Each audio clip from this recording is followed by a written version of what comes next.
ناظرین، آج آپ کو اس ویڈیو میں دکھانے جا رہا ہوں کہ کیسے کباڑ اور کوڑا یتیم اور بے سہارا بچوں کی قسمت بدل رہا ہے۔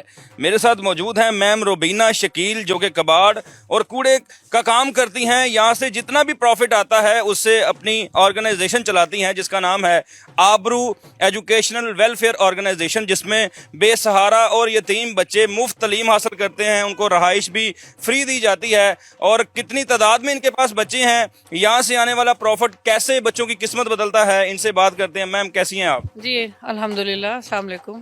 وعلیکم السلام۔ میم ہم نے ایک ڈیفرنٹ چیز دیکھی ہے کہ آپ یہ سارا خود دیکھ رہی ہیں، جتنا یہاں سے پروفٹ آتا ہے اس آپ کے بزنس سے وہ سارا اس بلڈنگ میں لگتا ہے۔ اس بلڈنگ میں کیا کیا ہے؟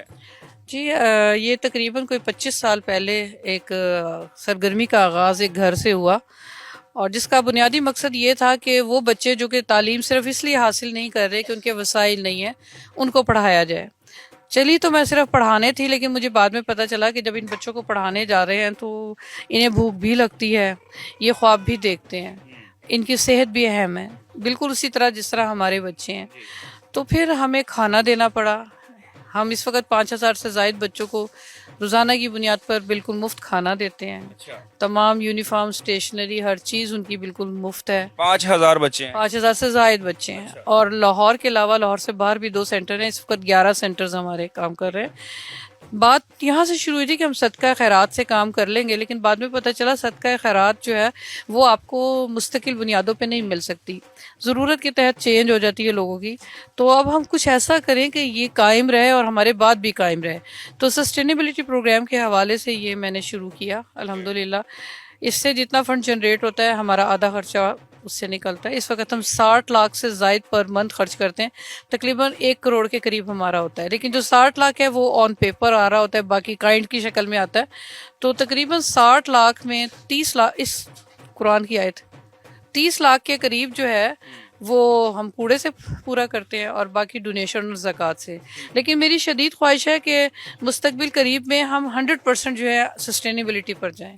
میں نے ایک جگہ پہ لکھا ہے، آپ کے یہ آرگنائزیشن میں لکھا ہوا تھا کہ آپ کے گھر کا 1 ماہ کا خشک کوڑا ایک ماہ کی مفت تعلیم کا باعث بنتا ہے۔ وہ اس کے پیچھے کیا ہے؟ جی یہی ہے، ہم لوگوں کو بتاتے ہیں کہ اگر گھر میں جو روزانہ کے بنیاد پہ سوکھا کوڑا پیدا ہو رہا ہے وہ گلیوں میں نہ پھینکیں، کیونکہ اس سے ایک تو گٹر بھی بند ہو رہے ہیں، ماحول بھی گندا ہو رہا ہے، انوائرمنٹ خراب ہو رہا ہے، پولیوشن ہے۔ آپ کو پتہ ہے پاکستان کس نمبر پہ ہے پولیوشن میں، تو وہ ختم ہو جائے گا۔ دوسرا یہ ہے کہ اس کوڑے کو اگر ہم 4 دفعہ ہفتے میں جاتے ہیں، مہینے میں 4 دفعہ جاتے ہیں ہر ہفتے، تو وہ کوڑا ایک اتنا ہو جاتا ہے کہ 1,000-1,500 روپے جنریٹ کر رہا ہوتا ہے۔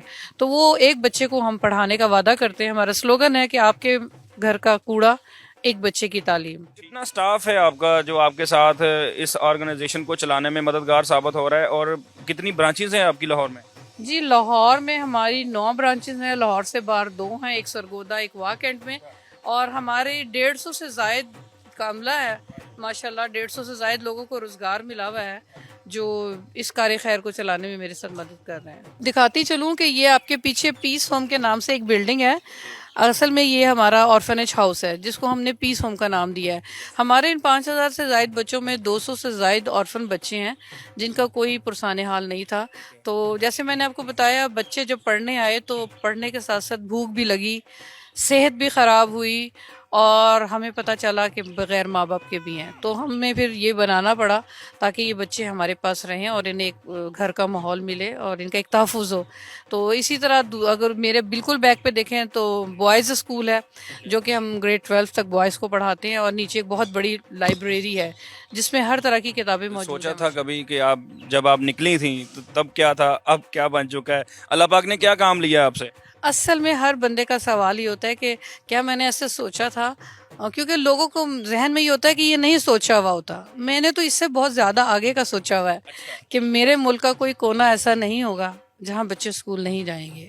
تو یہ تو بہت، ابھی تو ایک پینٹ ہے یہ، مطلب میرے لیے تو یہ بہت چھوٹی سی ہے۔ میری خواہش یہ ہے، کیونکہ میں یہ خواہش لے کے چلی تھی پہلے دن بھی، کہ مجھے وہاں تک جانا ہے جہاں اس ملک کا ایک ایک کونا جو ہے تعلیم سے جو ہے فائدہ اٹھائے گا جیسے میں نے اٹھایا ہے، اور ایک آبرومندانہ زندگی ہونی چاہیے۔ ہم مارکیٹس میں دیکھتے ہیں چھوٹے چھوٹے بچے ہاتھ میں چیزیں لے کے بیچتے ہیں، اسکول سے باہر ہیں، وہ اسکول نہیں جاتے، ان کے لیے بھی کوئی پروگرامز لے کے آ رہی ہیں، کوئی اویئرنیس پروگرام تاکہ میں ان کے لیے بہت پہلے سے کر بھی رہی ہوں کہ ہم لوگ کوشش کرتے ہیں کہ جو موٹر بائکس کی دکانوں پہ کام کر رہے ہیں یا اور جگہوں پہ، ان کے مالکان سے بات کی جائے، وہ ہمیں گھنٹہ 2 گھنٹہ دے، ہمارا ٹیچر جائے تو انہیں پڑھائے۔ جیسے میں نے کہا کہ اس ملک کا ہر بچہ پڑھنا چاہیے، ہر شہری آبرومندانہ زندگی گزارے، ایک واحد ذریعہ تعلیم ہی ہے، تو ان کے لیے بھی ہم لگے ہوئے ہیں، ہماری ٹیمیں ہیں، ہمارے اساتذہ ہیں۔